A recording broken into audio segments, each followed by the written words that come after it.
Battery 70%. Connected to STV's iPhone and STV's MacBook Pro.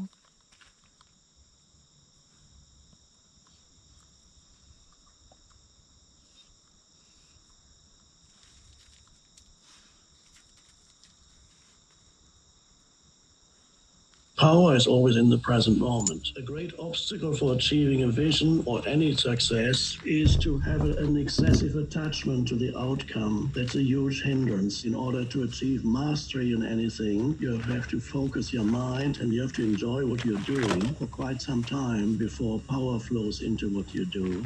Manifesting doesn't always mean that you have a clear vision of what it is that you want to achieve. Sometimes that is fine and works. But to be in a state of appreciation of life, in deep alignment with the present moment, so that you're not in an antagonistic relationship with the present moment anymore. You're just deeply aligned with the flow of life in the now, and you appreciate everything that is, and the things you do. The things you do them fully. You give your fullest attention to what you do. That's another obstacle for many people. They somehow are not able to give themselves fully. There's something holding back. There's something that's holding them back. You can sometimes see it with people who are on stage, or sometimes singers or musicians. You can sometimes see the full energy is not there for some reason. Perhaps they're afraid for some reason they may be afraid of giving themselves fully. To be fully in what you're doing, to give your fullest attention to what you're doing in the present moment, is a very powerful way of manifesting.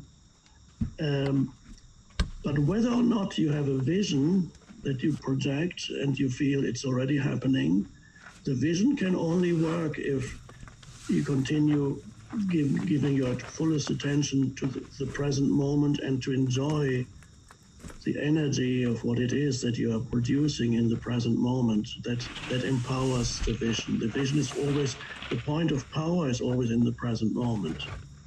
A great obstacle for achieving a vision or any success is to be, and this almost sounds paradoxical at first until you begin to understand it, is to have an excessive attachment to the outcome.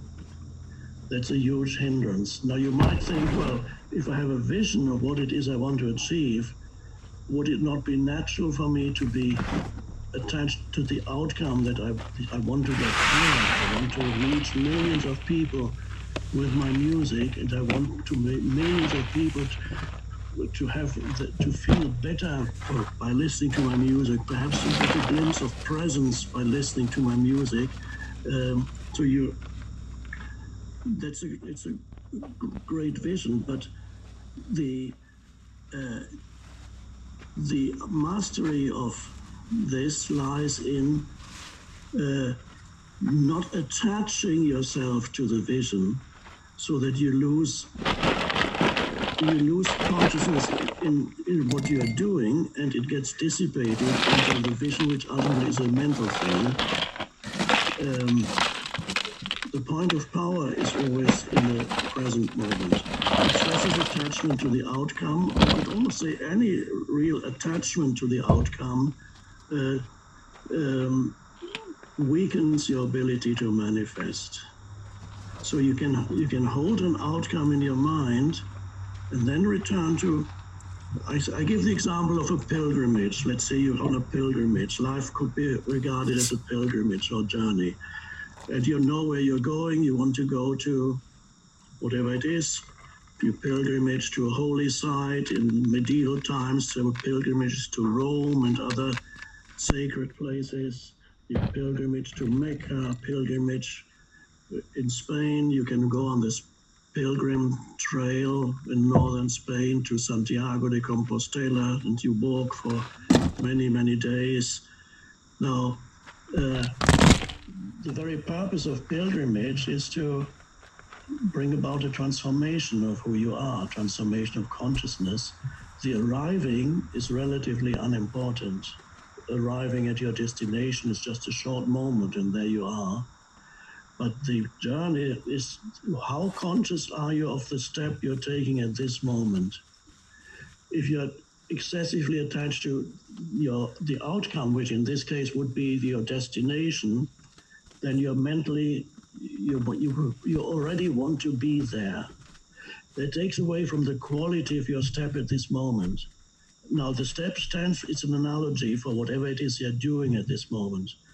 And quality means how much consciousness flows into what you're doing in this moment. Sometimes people try to exercise willpower and they try to manifest what I want this, whatever it is. That is not necessarily a good way to manifest, because by saying I want it, you're also saying that you don't have it yet. But the most powerful way to manifest is the feeling that it's already here. And that can only rise out of the fullness of being, of presence in the present moment, because then you merge the image of what you want with a sense of fullness, the fullness of being. So the image and the fullness of being come together, and that is a powerful way of manifesting it, which means you don't need that thing for your happiness anymore. You don't need it for your ultimate fulfillment.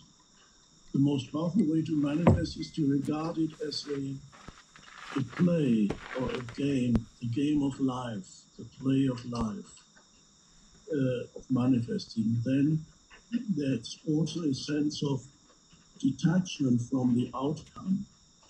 An excessive attachment to the desired outcome is also an obstacle to manifesting. If you desperately need something, if you are unhappy, if you are unhappy if you don't get it, then there's something wrong. So if you're unhappy when you don't achieve whatever you want to manifest, then you didn't do it right.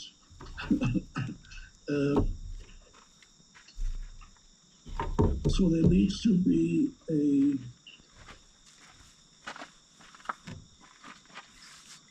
detachment, so to speak, from the desired outcome, so that you don't project this,